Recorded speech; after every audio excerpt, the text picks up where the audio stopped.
Hello YouTube friends. Yeah, I'm back again already, and I just saw you a couple of days ago. I believe my last video was on Saturday, May 5th. This is Monday, May 7th, and I'm back again already. The last video I made was episode 10 of my Dixie Raising series, and I had to kind of cut that one short. It began to, thundercloud came up and it began to get windy and started raining, so I kind of cut it short. And some of you may appreciate that I got cut short. They don't like long videos. Some people don't like long videos. I've had some people say, oh man, go ahead and get to the point. No need to take that long to tell a story that you could tell in 3 minutes and you take 15. But anyway, that's the way I like to tell my stories. But always, whether I'm rushed or not, when I get done making especially these episodes for my series, every time I get done I think of things that I should have included or I wish I'd said, and things that might have made it a little more entertaining or a little more interesting. But it's too late after you turn the camera off. But I'm going to make this as an addendum to the Dixie Raising series to tell a few things that's come to my mind since I've made those first 10 episodes. And most of my remembrances will be after I got a school age. Most of my thoughts before that were few and far between, but a few things came to mind after I made that one on Saturday. And I was thinking back about living there on Wallace Lane, and it was for sure a poor area of town. At that time, our little town here of Scottsboro, Alabama, had a population of about 5,000, and that was in 1952, 53. Here it is in 2018, and the town's only grown up to about 15,000. So it's been very, very small growth in this area. As I said before, we're in the rural area of northeastern Alabama, kind of in the foothills of the Great Smoky Mountains, the Appalachians, and this area is still not real fast to grow in my personal hometown area. Now, a few miles to the west or to the east, to the north, there's been a whole lot of growth in Chattanooga, Tennessee, Nashville, Tennessee. Huntsville, Alabama has really grown. But this being a kind of a mountainous and agricultural and rural area, it has not grown all that much. But anyway, I was thinking about living there on Wallace Lane. I would have been living there when I was 6 or 7 years old, and old enough to start to notice things. And I had a neighbor, actually he was a distant cousin that was about my age that lived there in that area, in that neighborhood at the same time. And I guess he was one of the first people I was ever envious of. And like I said, we didn't have a lot of money back then, didn't have a lot of entertainment, didn't have a lot of toys or anything like that. But this particular friend or relative, his name was Thomas, and Thomas' dad worked with the Scottsboro, the city sanitation department. He was a garbage man. And just almost once a week, his dad would bring home what I thought was a great toy that he'd found on his garbage route. And it might have been broken a little bit, there might have been some pieces missing, it might have been a little dirty. But he'd bring that home to Thomas and his sister, and of course Thomas would show it off in the neighborhood. And I was always envious that Thomas' dad was a maintenance man, a garbage man. He always got better toys. He'd bring home bicycles and parts of bicycles and roller skates, and you just name it, things that we couldn't afford and I didn't have. But Thomas was one of the first people I think I ever envied that I can remember living there on Wallace Lane. And I thought back to the school again. Like I said, I started first grade there in what we'll call Central City School in Scottsboro. And I got to thinking the difference of the way things are in school now and the way things were in school at that time. And for some reason, I guess it was because it was something new. This would have been in 1952, 53. Up to that time in school, even after I started in the first grade, when we went to the lunchroom, they brought our you could get milk in little glass bottles, just little small glass bottles, and they had a little pull-out cardboard top or seal in it that you pulled out to drink out of the bottle for your lunch milk. And it seems like I remember that those little tops had some kind of cartoon character or sports character or something on them. We always liked to get the little cardboard tops out of the milk bottle, little milk bottle. And at that time, milkmen still brought, in this area, in our small town at least, still brought glass bottled pint or half gallon, whatever, milk to the door and left it sitting on your front porch. And I think you paid a monthly bill for the milk that they brought by. And I guess the reason for that was back then the stores were kind of few and far between. The refrigeration facilities, I guess, were limited. Plus, people didn't have, if the mother in the family stayed home, she usually didn't have transportation to go grocery shopping because there's only one car in the family. And that one car usually went off with the man to get him to his job every day. But anyway, I remember those little glass bottles. But I also remember the day that there was a change. This was modern technology change, I guess you would call it. We went into the lunchroom, and no longer did we have little glass bottles, but they were little, I guess they were pint or half pint cartons, waxed cardboard cartons with a little pull-out spout that you tore apart, and then everybody will know what I'm speaking of, and pull out the spout, and you could pour it into a glass. And I think we just drank it straight out of the carton. But that was an innovation that I remember that came along when I was there in the first grade. But I also remember that at home we still got, about the same time, still got glass milk bottles with a pull-out tab on top. And maybe a little later on, the grocery stores started offering half-gallon milk in the same little waxed cardboard containers. But I was home one day and in the kitchen, and my mother had one of these newfangled cartons, I guess you'd call it, high technology milk cartons. And I noticed her over at the counter, and she had the carton sitting up on the counter. And she went to the drawer and got a small knife, and she came back, and on this particular carton there was a little circle, a little ad that showed the brand or something right in the middle of the part of the carton top. And she took the knife and she just neatly cut around and cut out that little circle. And then she took it and poured the milk out in the glass out of that little hose she'd made. And I think I kind of laughed about it. And I said, "Mama, that's not the way you open those cartons." And she said, "Well, it's the only way I see to open the carton is you cut a hole in it and pour it out." And I said, "No, let me show you." And I was seven or 8 years old, and went over and tore the little top apart and pulled it out and made a little spout of it.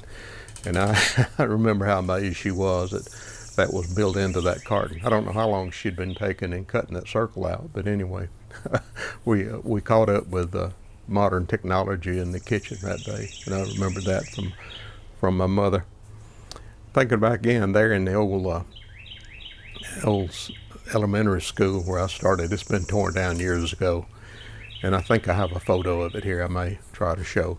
It was a beautiful old building. It was built back in the early 1900s, 50 years before I got to attend it, so it was getting old at that time. But I remember too that when we moved from Wallace Lane to Randall's Chapel, that was my first experience on having to ride a school bus. And I can remember getting on the school bus at Randall's Chapel, riding a school bus into the old central school and pulling up out back, getting off, going in, and then repeating that procedure in the afternoon to go home. But one of the things, it was exciting, of course, to get to ride on the school bus. I think all kids enjoy riding a school bus, especially at that age. But one thing I didn't plan on is you had to kind of plan your bathroom stops from the time you were on the bus and off the bus, because you were fairly well restricted. And it took, I guess, the route we ran, it probably took 15-20 minutes between the school and and getting home, or to get home from home to school on the bus. And I remember very well a time or two that I didn't time my bathroom stops pretty good, and by the time I either got home or to school, I was really alarmed that I might not make it to the restroom facilities in time. And to a 6-year-old, 7-year-old, that's a horrifying experience too. So that kind of came back to me. Thinking back to the video I made 2 days ago about living at what was called Randall's Chapel. We lived right next door, and it was a beautiful colonial 2-story huge house just up the ways from us toward where the barn was that I talked about that burned. A beautiful colonial 2-story house, and it was owned by the Harbin family. And the Harbin family in Scottsboro at that time owned the Ford dealership. And I think I've mentioned them before. They're still in business around here. They now have a beautiful facility not too far from where I lived at that time. And they not only have the Ford dealership, they have the Chevrolet dealership also. So car people have always been in the car business. But why I brought that up was them being in the car business and us living next door. We knew they sold Ford cars. And at that time, while we were living there, they had a contest. I can't remember now what. I think it was come in and guess how many pennies there are in a jug, a gallon jug or something like that. Some little contest to get people to come into the showroom. And if you were closest, I think they were giving away a new Thunderbird, I believe is what it was. A Thunderbird convertible, as I remember. I remember Dad talking about it, and of course going by, and everybody would look at the jug of pennies, and they would calculate and figure and see how much they weighed and all this, and try to guess how many pennies exactly were in that jug. And the deal was the person that guessed the exact number, which was very unlikely, was going to win a new Thunderbird when they had the drawing. And of course we were all excited about that. Dad entered the contest and guessed how many thousand pennies were in that gallon jug, and we were excited. We knew the day that the award was supposed to be made on the car, and my brother and I were out in the yard playing that afternoon, which was right by the highway. And we had gone by and looked at what car that they were going to give away in that contest. Beautiful Ford Thunderbird convertible, about a 1963 model, just something we could only dream of. We had an old car of some kind. I don't remember what kind at the time. But anyway, on the day the car was to be given away, we were out in the front yard late in the afternoon, and we looked up and saw this car coming over the hill toward our house out on the highway. Of course, between where we saw it and where the Harbins lived, it was on past that. So we first saw it and thought, well, they're just bringing the car to the Harbins this afternoon to park it overnight to keep somebody from damaging it or something. But the car slowed down, but it didn't turn into the Harbin driveway. And our driveway was the very next driveway. So the car came on toward us, and of course our minds were running wild at the time that we've won that car. Dad has won that car. They're coming to bring it to us right now. They're coming this way. And sure enough, they got in front of, close to the house. They slowed down, and they turned into our driveway. And we went wild. I think we hollered for Mama and said, we've won the car. And anyway, the beautiful Ford Thunderbird pulled up in the driveway, but only a few feet. He put on his backup lights, he backed out and started back up the road and turned in at the Harbin house. Whoever was bringing the car to the Harbin house that afternoon had run by that driveway, and had almost given us a heart attack when they pulled into our driveway. I hadn't thought of that in years, in a long time, but that was another memory there from living at Randall's Chapel. Another thing I thought of after I ended the video on Saturday about living there was my parents always liked fishing. This area has just got thousands of square miles of fishing area on the Tennessee River and the backwaters of the river. So it was natural for us to start fishing. We used to go to different farm ponds and fish and wherever we could go. The good thing about us living at Randall's Chapel was that the creek and the backwater of the river was just a quarter mile down the way. And I can remember when we lived there in that particular place. Of course, Mama was excited, and she was there all day. During the summer, she didn't work. Dad worked, and we were there during the summer. So one of the things we decided to do to have fun during hot summertime was go down to the nearby creek or backwater and fish. And certain times of the year in this part of the South or this part of Alabama, crappie fishing is very good. Crappie, if you haven't had crappie, some people might call it crappie, but we call it crappie here in the South. If you haven't had a good fried up crappie fish dinner with hush puppies and slaw, I feel sorry for you because it's very good. But anyway, crappie were biting that time of the year, and they'll bite minnows, worms, crickets, whatever you put out on your pole, on your fishing gear. And anyway, we would go down to this creek. Well, Mama and the two boys, my older brother and me, would walk down to the creek, take bait, and maybe take lunch, and find us a shady spot and fish and catch crappie. But I can remember that area is not that good anymore. The 4-lane highway has been built through that area where we were fishing. But at that time, it was a causeway with rock, riprap, whatever you want to call it, along the sides.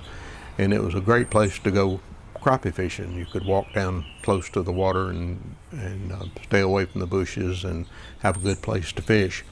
But I remember us going down there and fishing, and we actually took a wash tub.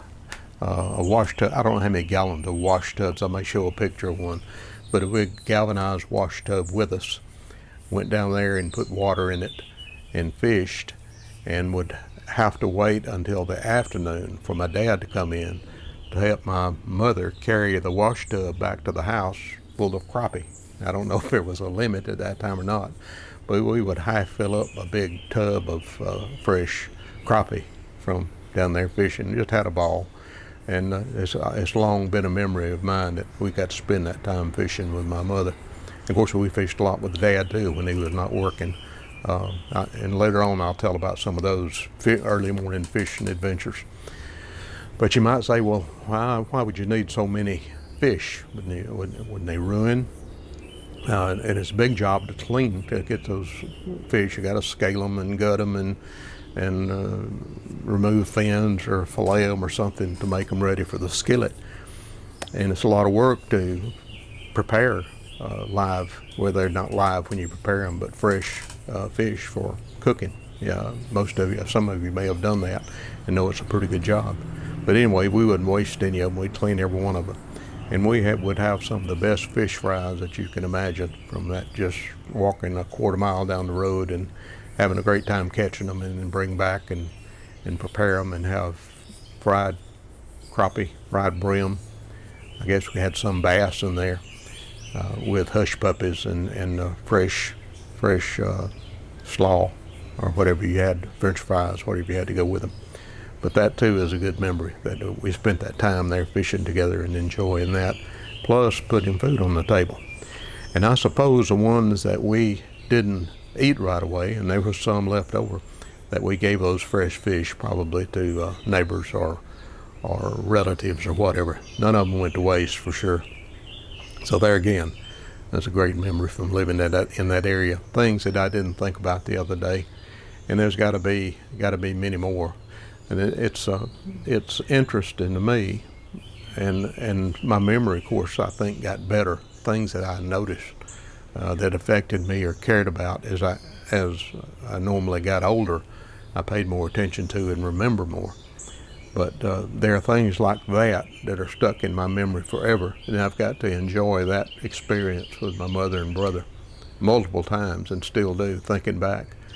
But then there's things, I guess, mundane, everyday things that I have no remembrance at all. They were just special things that stick in your mind. I'm sure you're the same way, that you don't remember everything that happened. Some people don't remember a whole lot of their childhood, but I've been blessed with the memory of way on back to when I was just a small child, and that's really rewarding to be able to bring those thoughts back even at my age now. And like I say, some things, I couldn't tell you what kind of car we had there. I might could describe a little bit about the first room in the house, the living room, I guess you call it. Bedroom, I have no remembrance of. All around outside, I have a pretty good memory of. We spent, I guess, more time outside than we did inside. And the same with things at school. I remember certain things in the first and second of all grades, but other things are just a blank. This is really that's going back 50, almost 60 years ago. That's more than 60 years ago. And some of those things are as fresh as the day they happened. So your brain is a miracle organ, a miracle computer, natural computer that we have. And I can sometimes, I don't know if a lot of people can do this or not, but I can almost set my remembrance on a certain year and go back in that year and remember things that happened in that year, or maybe in a certain place I can remember things that happened. But anyway, so I just wanted to kind of catch up with this, make this little addendum. I don't know how the other video did. It seemed like it was a little slow. I think releasing one on Saturday night maybe not the best idea for maximum views, but the ones of it, I think 60, about 70 people have watched it. Had several comments, and I thank you for those comments and appreciate my viewers. Like I said in a previous video, I have some people, for some reason, that have been watching me for 10 years, and still, when I make these videos, which are not very often, they still watch. So thank all y'all old-time viewers and new viewers too for watching the Mess About One channel. It gives me a lot of enjoyment, and some of you say it gives you enjoyment, so it's a win-win situation. So I'll let that be it for today. Beautiful day here in northeastern Alabama. It's just beautiful. The temperature's not bad. Our humidity in a few more weeks or month will be suffering around here. But right now the humidity is not bad. There's a breeze, bright and sunny. If you noticed, this is kind of a different location where I normally am. I'm outside on my back porch at my house, and this is a screen porch.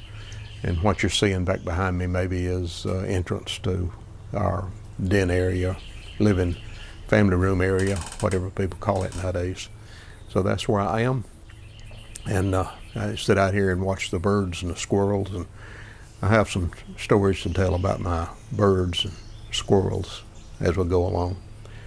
But I'll end this now, get over here on the computer and get it edited and upload it, and we'll call this Dixie Raising Addendum.